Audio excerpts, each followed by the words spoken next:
Morning walk. Call the police.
I haven't spoken to y'all yet, and I don't think you guys have ever seen me in my classes before. Wow.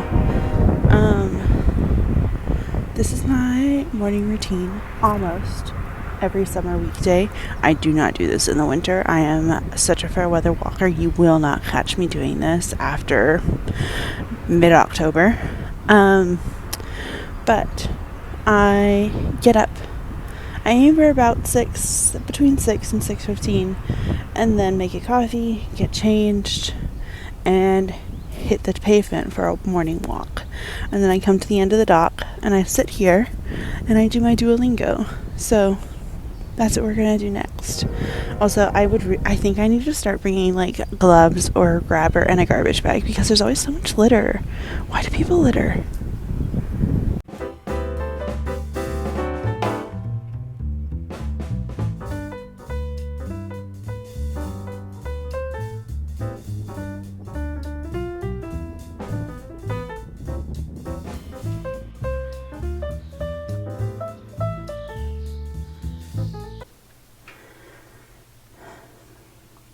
Okay, we're back, and I'm gonna wash my hands because I did pick up some trash. It was just so close to boiling the water, I couldn't leave it.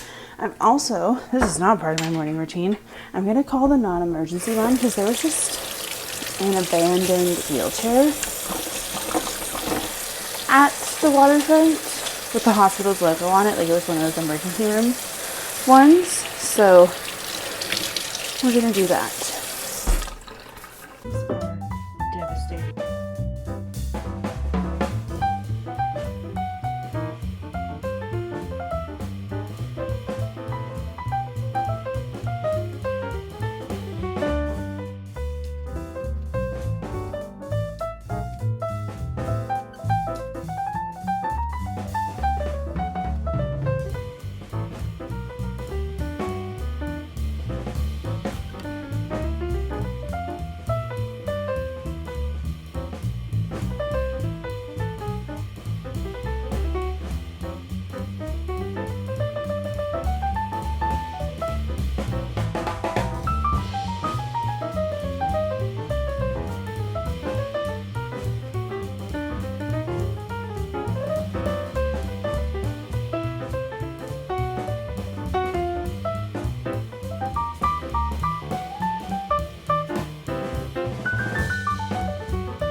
Okay, so morning walk. Called the police. Not part of the usual routine. They seemed like very annoyed that I was calling them. I used the non-emergency line. It's not like I dialed 911 for a wheelchair abandoned at the beach. Showered. And yes, you did see me with wet hair earlier. I do wash my hair and blow dry my hair every work day. My hair just gets really oily and greasy, and it's not something that I like. So that's how we do. Made my bed. I pick out my outfits on Sunday night. You can go back and look at my Sunday routine for that. Although I don't follow it. I'm much more religious about my morning routine than I am my Sunday routine, depending on what's going on. And you'd be more gentle. I notice that every time I edit that I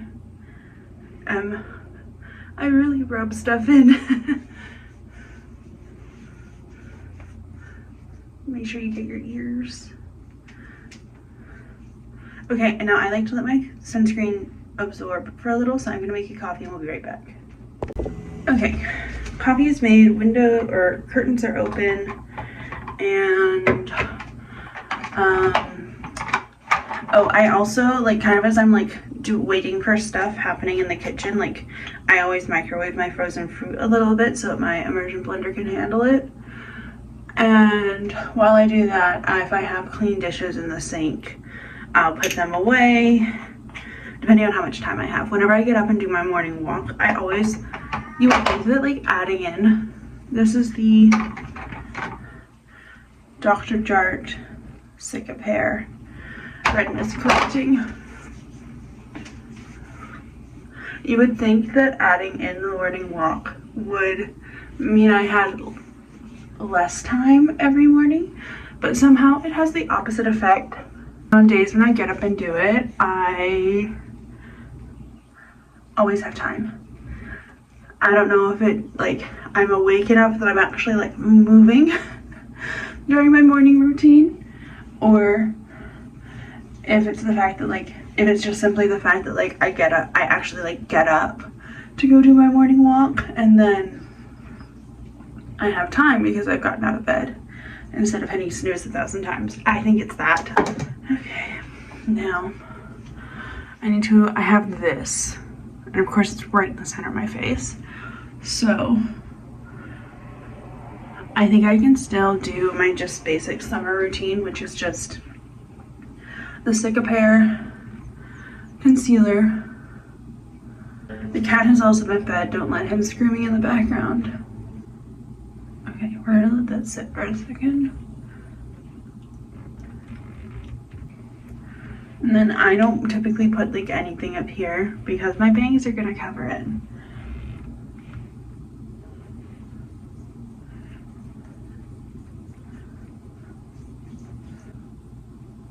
Yeah, I knew that this was gonna be a doozy to cover. Oh well. I'm a human being.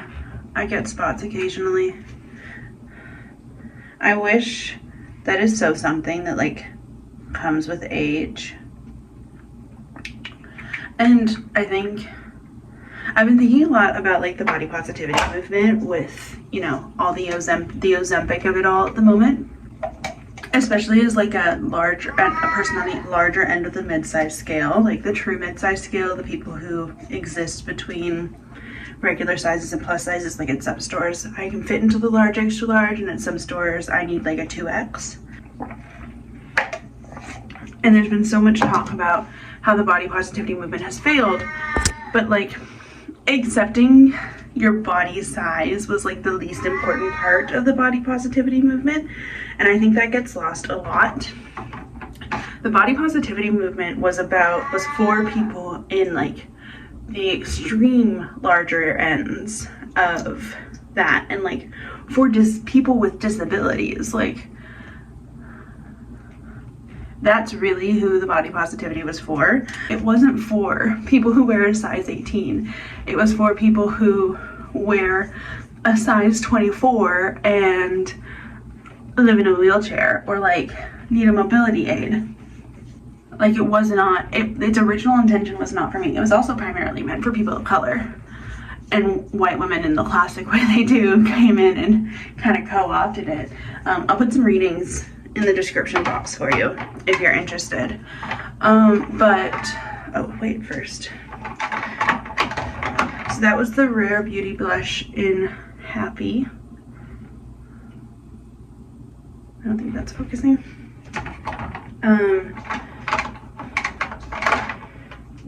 Setting spray. And this is an e.l.f. setting spray.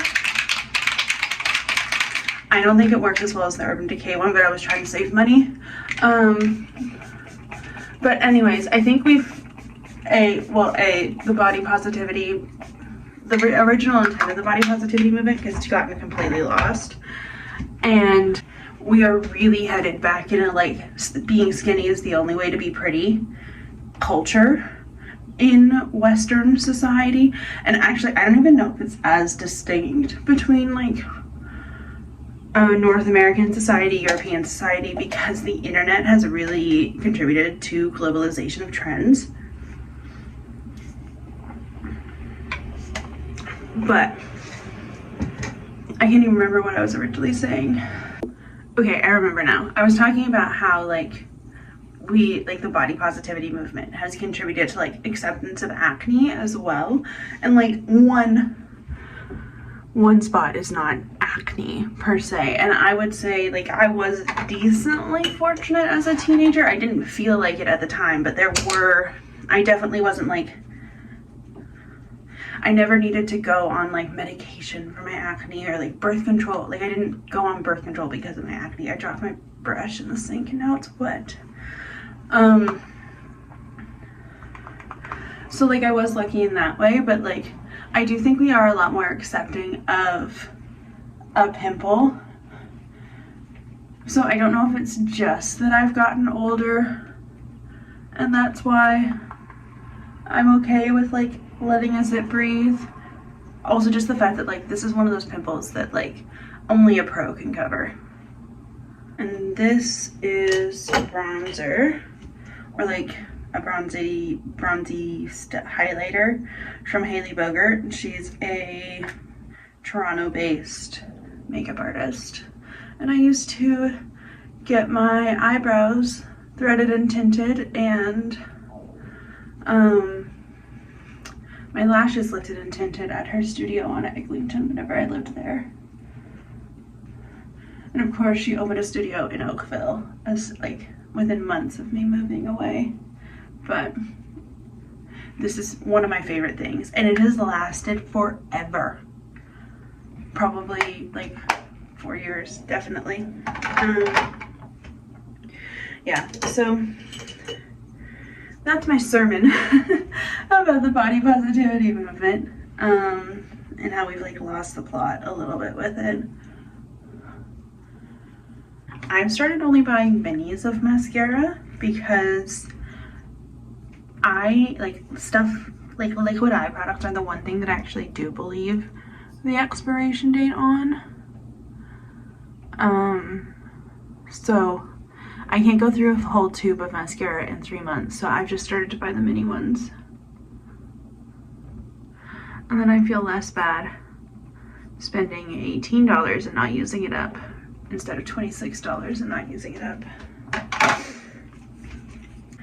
Alrighty. And then I learned this on TikTok, but if you have bangs,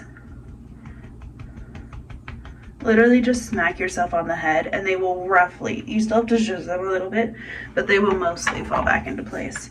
So I always put some dry shampoo on my bangs to help them last throughout the day, especially in the summer.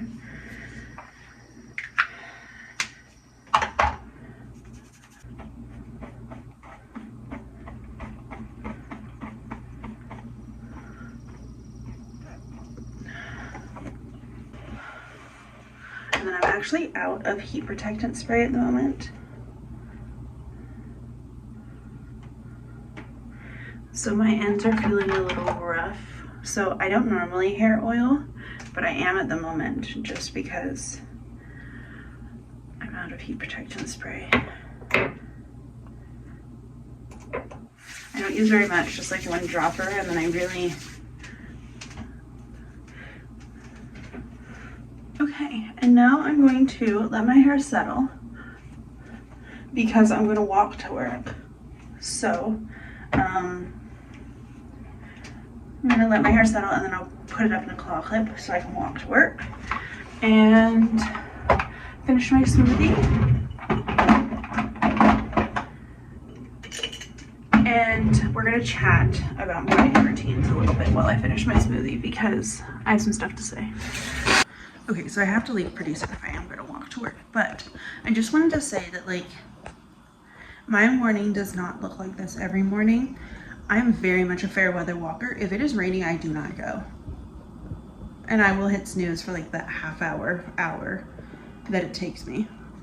Sometimes I will get up and like journal or read or something like that, but most of the time I sleep. So like my morning routine does not look like this every single day. And I don't want it to. This is nice. This is a treat almost. It is such a great way to start my day, I will not lie. And like I said, I don't do this in the winter. I don't like walking at dark. There's no street lights on my road. So I don't do it. And if I wake up in the morning and I'm super exhausted, I don't do it. Although I will say that if I let myself snooze for no good reason, I am more tired throughout the day. I know this is so annoying to say, but I do find that this truly energizes me throughout the day. Also, if you're all ready, I used to have to get up at 5 just to get to work. I would shower, put on scrubs, and get to work because my commute was so long. So like, if this just isn't an option for you, don't feel any shame about that, because having a luxurious morning routine is so not attainable for so many reasons. And I do think that my half-hour silly little walk is a luxury for sure. And like drinking my breakfast in my kitchen instead of in my car, luxury. Being able to walk to work is a luxury as well. Does it help me get my step goal? Absolutely. But this is not always going to be attainable to me. I'm not always going to live so close to a beach. Like, that in itself is a luxury. Like, that is one of the perks of living in this town, is there's like 7 beaches within 20 minutes. And that's not always going to be the case. So thank you so much for watching. I hope you enjoyed. We're going to walk to work together and go from there, start our days. I hope you have a great week. And we'll be back on the 1st with the July monthly reset, which is going to be a doozy, I think, because we have a lot to plan for in the month of July. So see you next week. Bye.